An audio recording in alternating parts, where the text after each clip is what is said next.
उत्तराखंड में एक बार फिर कांग्रेस और बीजेपी आमने सामने आ गई है। हालांकि इस बार मुद्दा चुनावी नहीं, फिर भी बीजेपी और कांग्रेस में सवाल जवाब शुरू हो गया है। ये सवाल चार धाम यात्रा से जुड़ा है, जिसमें केदारनाथ धाम के तीर्थ पुरोहितों से लेकर व्यापारियों और स्थानीय युवाओं की नाराजगी कांग्रेस ने हाथों हाथ लपकने की कोशिश की, तो बीजेपी ने इसका खुलकर जवाब दिया।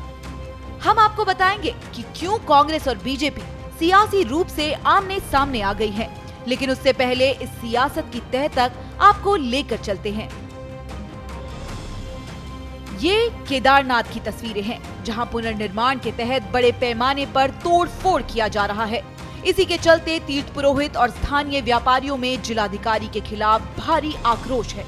यहाँ तक कि आक्रोशित तीर्थ पुरोहितों और व्यापारियों ने प्रदेश की मुख्य सचिव राधा रतूड़ी को पत्र लिखकर रुद्रप्रयाग जिले के डीएम सौरभ गरवार को हटाने की मांग कर दी है।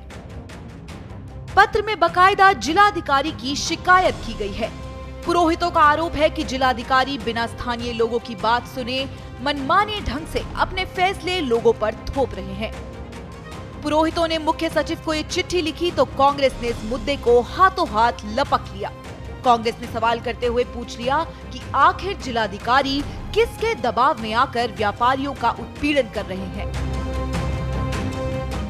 चार धाम यात्रा उत्तराखंड की अर्थव्यवस्था की रीढ़ है और यहाँ के बेरोजगारों को चार धाम यात्रा से ही जो है कुछ उम्मीदें रहती है, उस समय उनका कुछ काम धाम चल जाता है। लेकिन जिस तरीके से केदारनाथ के बेस रुद्रप्रयाग में आप देखिए कि वहाँ के जिला प्रशासन की मनमानी देखने में आई है, जो है बिना बताए लोगों के जो है अस्थायी ठिकानों को तोड़ा फोड़ा जा रहा है, जिस तरीके से वहाँ पर जो है बल प्रयोग किया जा रहा है, जिस तरीके से जो है वहाँ पर जिस तरीके से दर्शनों के मामले में जो है मनमानी व्यवस्थाएं बनाई जा रही हैं, तो निश्चित तौर पर इससे जो है व्यापारियों में भी आक्रोश है। और निश्चित तौर पर अगर प्रशासन को कुछ सुधार करने हैं तो व्यापारियों को जो है विश्वास में लिया जाना चाहिए, तीर्थ पुरोहितों को विश्वास में लिया जाना चाहिए। लेकिन जो है आप विश्वास में किसी को लेते नहीं और मनमानी जो है अपनी मर्जी थोप देते हैं। डीएम को बताना चाहिए कि आखिर उनके ऊपर किसका दबाव है। कांग्रेस की तरफ से ये सवाल उठाया गया तो बीजेपी ने इसका करारा जवाब दिया। बीजेपी की तरफ से पुरोहितों और व्यापारियों से अपील की गई कि चार धाम यात्रा का माहौल इस तरह से नकारात्मक बनाने से नुकसान व्यापारियों और पुरोहितों का ही होगा। इसलिए बेहतर रहेगा कि अपनी बातें जनप्रतिनिधियों या फिर बद्रीनाथ केदारनाथ टेम्पल कमेटी के जरिए सरकार तक पहुंचाए।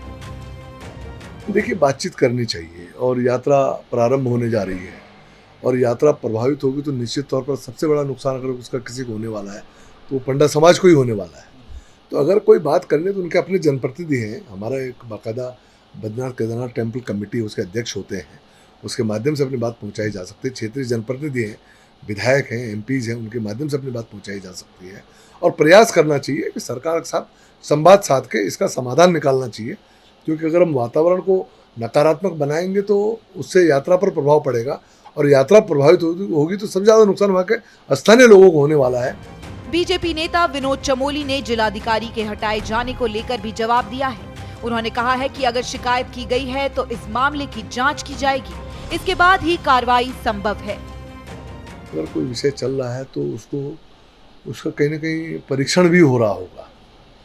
भाई, अगर सिर्फ शिकायत कर देने मात्र से और एकदम से हम किसी पर एक्शन ले लेंगे तो उससे भी काम नहीं चलेगा। शिकायत सही भी होनी चाहिए, तो उसका परीक्षण होगा। और अगर कहीं जिलाधिकारी को उसमें कोई खामी नजर आएगी, कोई गलती नजर आएगी तो सरकार को निर्णय भी लिया जाएगा। चार धाम यात्रा शुरू होने में अब महज कुछ ही दिन बचे हैं। ऐसे में उससे पहले रुद्रप्रयाग में पुरोहितों और जिला प्रशासन में बवाल छिड़ गया है। इससे पहले भी प्रशासन से नाराज पुरोहितों की तरफ से चार धाम यात्रा के बहिष्कार की चेतावनी दी जा चुकी थी, तो वहीं अब सियासी धार भी तेज होने लगी है। देखना दिलचस्प रहेगा कि आने वाले समय में ये बवाल कहां तक जाता है। ब्यूरो रिपोर्ट, श्रेष्ठ उत्तराखंड।